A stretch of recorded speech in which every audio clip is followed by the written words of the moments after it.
Ready to witness the unfiltered truth behind America's most explosive political confrontations? Join us at Karoline Now, where Cal Morgan exposes the media tactics, rhetorical strategies, and raw power plays that shape our nation's discourse.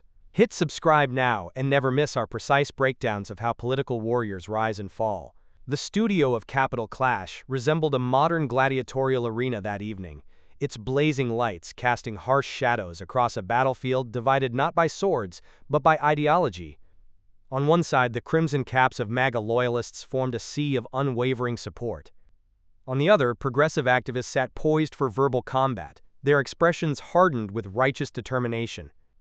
The air itself seemed electrically charged, heavy with anticipation. Into this volatile atmosphere stepped Karoline Leavitt, the Trump administration's 27-year-old press secretary. Her pink blazer created a deliberate visual contrast to the traditional power suits of Washington insiders, while her red heels struck the studio floor with metronomic precision, each click a small declaration of authority. The crowd's murmurs intensified as she took her position, her composed features betraying nothing of the pressure weighing upon her shoulders. Opposite Leavitt stood her formidable adversary, Congresswoman Jasmine Crockett. Where Leavitt projected calculated poise, Crockett radiated seasoned intensity. Her eyes, sharp and unblinking, tracked the younger woman's movements with the focus of a prosecutor, preparing to cross-examine a hostile witness. This was not merely another political debate for Crockett, it was an opportunity to dismantle the administration's messaging apparatus in real time. Between these opposing forces stood Rachel Harper, veteran host of Capitol Clash, a woman who had built her career on orchestrating moments of exquisite political theater. Her voice sliced through the tension as she addressed the audience and the millions watching at home. What we're about to witness tonight, Harper declared with practiced gravitas, is not merely a debate of policy differences. This is a clash of worldviews, a confrontation between two visions of America's future. The studio lights seemed to intensify as Harper prepared her opening question. But before she could direct the conversation, Congresswoman Crockett executed her first strategic maneuver, a preemptive strike disguised as courtesy. "It's lovely to meet you, Ms. Leavitt," Crockett offered with a smile that never reached her eyes. "I remember when I was your age, just starting out, still learning the complexities of governance. How refreshing to see someone so youthful, representing such consequential policies on the national stage." The words hung in the air, superficially polite, yet surgically designed to undermine. The battle lines were drawn not with explicit hostility, but with something perhaps more dangerous, the veneer of civility masking a calculated attempt to establish dominance. In the unforgiving arena of American political discourse, the opening salvo had been fired. The tension in the studio crystallized as Congresswoman Crockett launched her first calculated offensive, her voice a masterclass in tactical condescension disguised as concern. "As a young mother," Crockett began, her words dripping with feigned sympathy, "how do you justify supporting tariff policies that have demonstrably hurt the very American workers trying to feed their families?" The question landed like a depth charge in the studio. The audience inhaled collectively, recognizing the dual-edged attack, questioning Leavitt's policies while simultaneously highlighting her youth and implying inexperience. Progressive supporters leaned forward, anticipating the kill. But Karoline Leavitt had not risen to become the youngest press secretary in modern history by succumbing to transparent rhetorical traps. Her expression remained unchanged as she met Crockett's gaze, the momentary silence, a demonstration of composure rather than hesitation. "I appreciate the question, Congresswoman," Leavitt replied, her voice steady and measured. "Unlike many in Washington, I've actually spent time with the farmers in Iowa and steel workers in Pennsylvania, who've told me directly how these tariffs protected their livelihoods after decades of being sacrificed on the altar of globalization." The subtle counterpunch was devastating, implying Crockett's perspective came from ivory tower isolation rather than real American experiences. Several MAGA supporters nodded emphatically as the momentum shifted imperceptibly. Crockett, sensing danger, pressed forward with clinical precision. "The data clearly shows these tariffs increased costs for American consumers by billions. You're simply parroting Trump's talking points without addressing economic realities." The accusation hung in the air, a challenge that demanded response. Rachel Harper, recognizing the escalation, leaned forward slightly, her professional neutrality barely concealing her satisfaction at the brewing confrontation. Leavitt's lips curved into the faintest smile, not of amusement, but of a tactician who had anticipated her opponent's move. The trap had been set, and Crockett had walked directly into it. "I find it interesting, Congresswoman," Leavitt countered, her voice dropping to a more intimate register that forced everyone to listen more carefully, "that you've twice now referenced my age as if it were a liability." She paused, allowing the observation to register with the audience before delivering the coup de grace. "Perhaps my youth gives me the clarity to see what decades in Washington obscures. I'm mature enough to know the old trade deals you support gutted American jobs while enriching foreign competitors." The studio erupted. MAGA supporters rose to their feet, their applause a thunderous validation. Progressive attendees shifted uncomfortably, recognizing the masterful reversal. Leavitt had transformed Crockett's implied attack on her youth into an indictment of establishment thinking. Crockett attempted to pivot to tax policy, but Leavitt was now controlling the battlefield. For every statistical argument Crockett offered, Leavitt countered with the story of a real American, the single mother in Michigan whose manufacturing job returned, the union steelworker in Ohio who could finally afford his daughter's college tuition. Leavitt wasn't just defending policies, she was weaving a tapestry of human impact that made Crockett's data points seem cold and detached by comparison. The abstract had become concrete, the political deeply personal. And in this transformation, the first decisive blood of the evening had been drawn.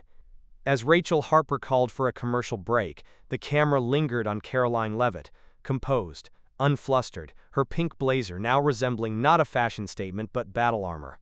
The opening economic skirmish had concluded, but the war for America's narrative was just beginning. The commercial break ended, and the battle lines had hardened. Rachel Harper, sensing blood in the water, pivoted to the most explosive terrain in America's political landscape, media manipulation and truth itself. "Ms. Leavitt," Harper interjected, her voice betraying calculated innocence, "critics have repeatedly accused this White House of manipulating media narratives. How do you respond to claims that your administration deliberately misleads the American public?" The question was a landmine, disguised as journalism. The studio fell silent, progressive audience members leaning forward with anticipatory smiles, certain they were about to witness Leavitt's undoing. But Karoline Leavitt had anticipated this attack. Rather than defensive backpedaling, she leaned slightly forward, her posture transforming from shield to spear. "What an interesting framing, Rachel," she responded, her voice carrying a calm certitude that unsettled her opponents. "While legacy media outlets spend countless hours constructing narratives around anonymous sources and partisan speculation, we're connecting directly with 50 million Americans through social media every day." The tactical brilliance was immediately apparent. Leavitt hadn't denied the accusation. She'd reframed the entire paradigm, positioning herself not as a manipulator, but as a revolutionary bypassing corrupted information gatekeepers. "We don't need intermediaries anymore," she continued, sweeping her hand dismissively toward the media section. "Not when we can speak directly to the American people without filtration or distortion." MAGA supporters erupted in approval, their validation lending weight to her assertion. Congresswoman Crockett, recognizing the dangerous territory Leavitt had staked out, launched her counteroffensive with calculated precision. "What Karoline calls direct communication is nothing more than spinning Trump's narrative," Crockett declared, her tone sharpening to a prosecutorial edge. "While she posts carefully crafted messages about economic success, she conveniently omits the collapse of agricultural jobs in the Midwest and the mounting legal troubles consuming this administration." The accusation hung in the air, heavy and dangerous. The studio audience fell silent, the severity of the charge momentarily suspending partisan reactions. Even Harper seemed taken aback by the directness of Crockett's assault. Leavitt's response was surgical. She didn't defend against the charges, a novice's error that would have validated the framing. Instead, she redirected with devastating precision.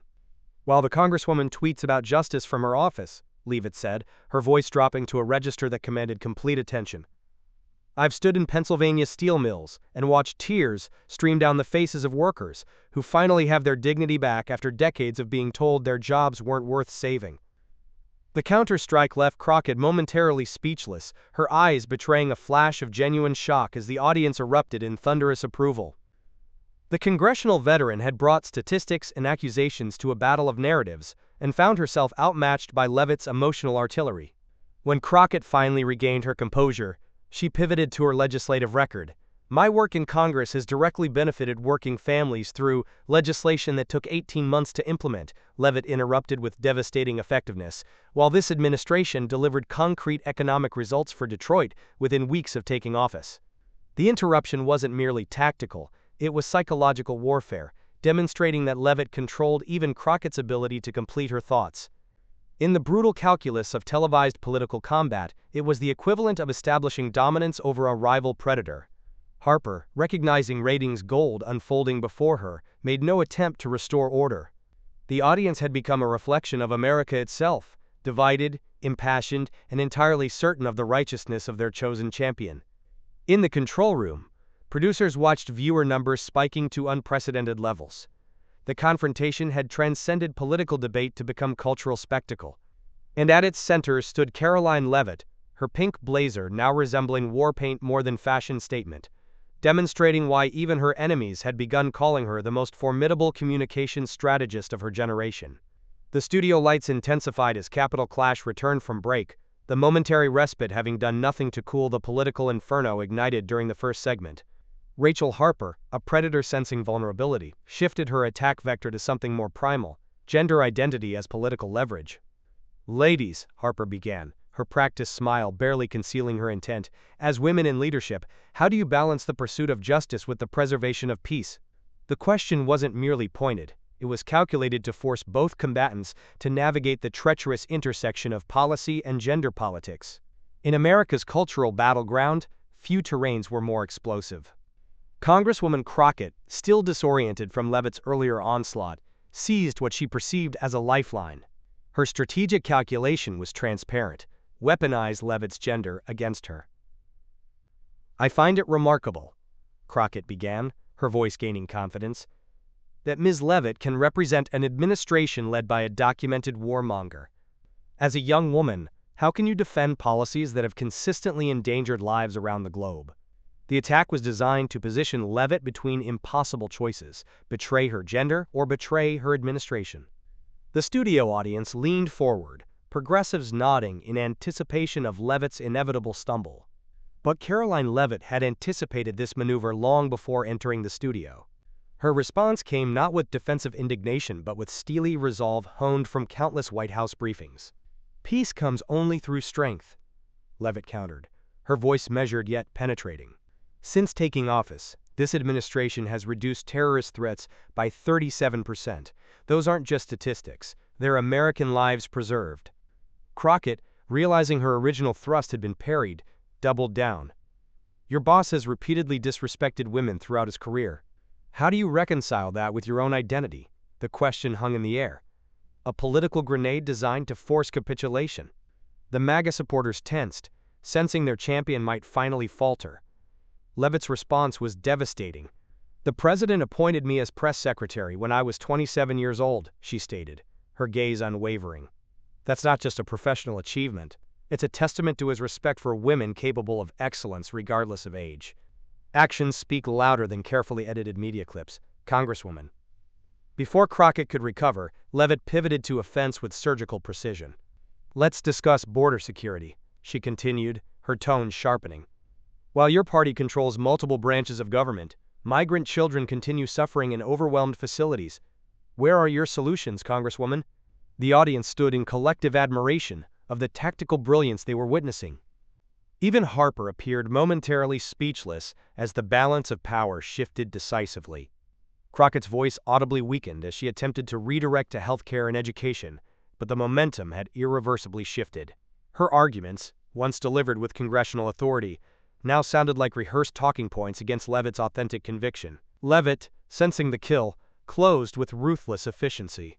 "If you're truly fighting, do it out there, not on X or in Congress," she declared, her words cutting through political abstraction.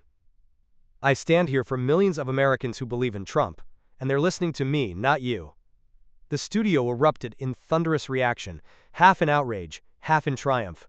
But in the asymmetrical warfare of modern political communication, the victory was undeniable. Karoline Leavitt had not merely defended, she had conquered, transforming perceived vulnerability into unassailable strength. In the control room, executives watched in awe as viewership metrics shattered previous records. This wasn't merely political theater. It was American cultural warfare, distilled into its purest form. The digital battlefield ignites with unprecedented ferocity in the aftermath of Capitol Clash. What transpires in television studios rarely remains confined there, but what followed the Leavitt-Crockett confrontation wasn't merely coverage. It was cultural wildfire sweeping across America's fractured landscape. Within minutes of the broadcast's conclusion, social media platforms transformed into a unified chorus, celebrating Karoline Leavitt's systematic dismantling of her congressional opponent. The hashtag #AvidFeedsCrockett catapulted to global trending status, accumulating over 2 million views with algorithmic inevitability. Each devastating retort, each calculated pivot, each authenticity-drenched declaration now circulated as standalone content, freed from context, yet devastating in impact. Queen Leavitt just ended Crockett's whole career, proclaimed one viral post with 500,000 shares. Another featured Leavitt's unflinching gaze captioned simply, "The face of someone who came prepared for war." MAGA supporters, energized by the unexpected triumph of their 27-year-old champion, flooded comment sections with declarations of victory. "She took down Congress single-handedly" became a rallying cry across digital communities typically fragmented by internal rivalries. The insurgent press secretary had accomplished what seasoned politicians could not, unifying the fractured base through sheer communicative dominance. Entrepreneurs, sensing opportunity in political spectacle, launched merchandise featuring Leavitt's most quotable line, "Peace comes only through strength," emblazoned across shirts and mugs within hours of the broadcast. E-commerce algorithms registered unprecedented demand for content featuring the young press secretary's likeness. Progressives attempted countermeasures, promoting clips highlighting Crockett's arguments on healthcare and education, but these gained only modest traction, consistently overwhelmed by the avalanche of Leavitt content. The digital battlefield, like its physical counterpart, rewards decisive victory more than nuanced positioning. Even mainstream media outlets, bound by their editorial predispositions, couldn't escape the gravitational pull of what had transpired. Fox News immediately crowned Leavitt as CNN analysts reluctantly acknowledged that the press secretary had throughout the exchange. Rasmussen, releasing polling data with remarkable speed, confirmed what social media metrics had already revealed. 65% of viewers rated Leavitt the clear victor against Crockett's meager 20%. The remaining 15% stood as testament to America's vanishing middle, those unwilling to declare allegiance in the nation's unending cultural conflict. In the West Wing, presidential advisors studied the data points with calculating precision. They had deployed their youngest asset against a seasoned congressional fighter, and the results exceeded their most optimistic projections. Karoline Leavitt had transcended her role as spokesperson. She had become a weapon in America's attention economy. For Jasmine Crockett, returning to her congressional office, the digital aftermath presented an unfamiliar sensation: defensive positioning. Her staff frantically crafted response strategies, but in modern political warfare, counterattacks against established narratives rarely penetrate the algorithm-reinforced bubbles of public perception. And at the center of this digital maelstrom stood Karoline Leavitt, scrolling through her phone, witnessing her transformation from White House staff member to cultural phenomenon, all because she understood what her opponent did not.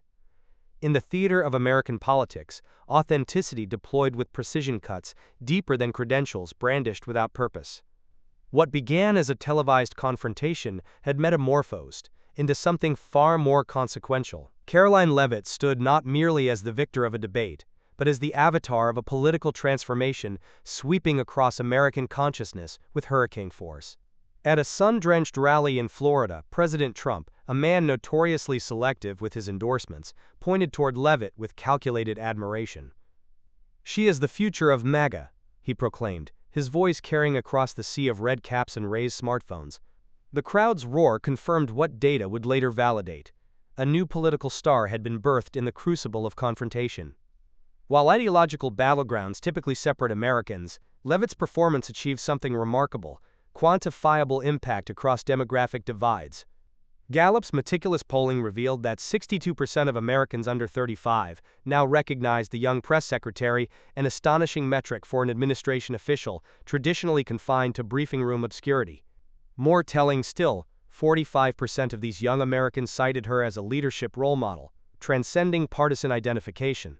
Conservative think tanks, perpetually searching for effective messengers, scrambled to feature Leavitt at their gatherings. Women's groups on the right celebrated her as the embodiment of their movement's future, articulate, uncompromising, and impossible to dismiss through traditional political counterattacks. One prominent organization's internal memo, later leaked to media outlets, described Leavitt as, quote, the perfect synthesis of policy substance and communication mastery. Across digital forums where young conservatives gathered, Leavitt's emergence triggered unprecedented engagement.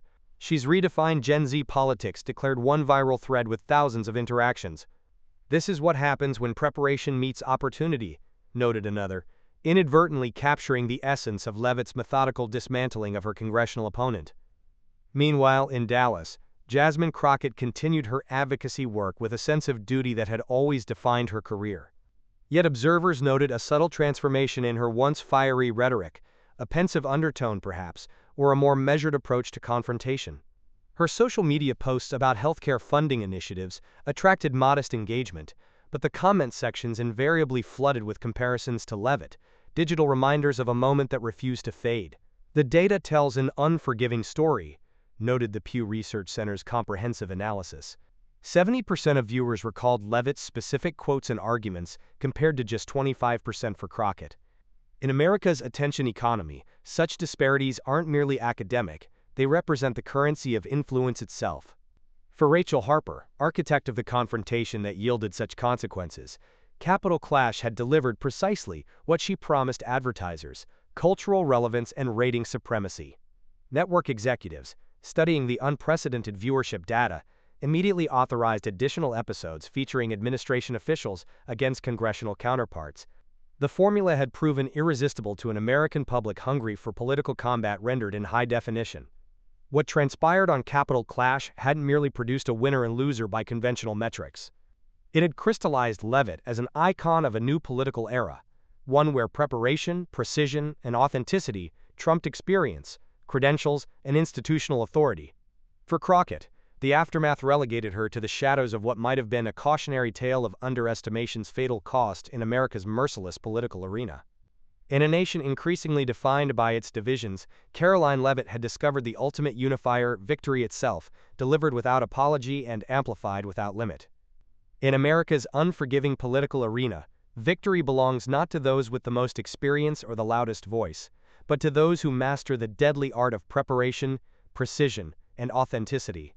Karoline Leavitt's triumph wasn't merely about quick thinking, it was about systematically dismantling her opponent by connecting abstract policies to human stories, transforming perceived weaknesses into strengths, and demonstrating unwavering confidence in the face of condescension. In a nation increasingly divided by media bubbles and partisan narratives, those who can pierce through abstraction to speak directly to voters' lived experiences will always command the spotlight, leaving their opponents to wonder what might have been.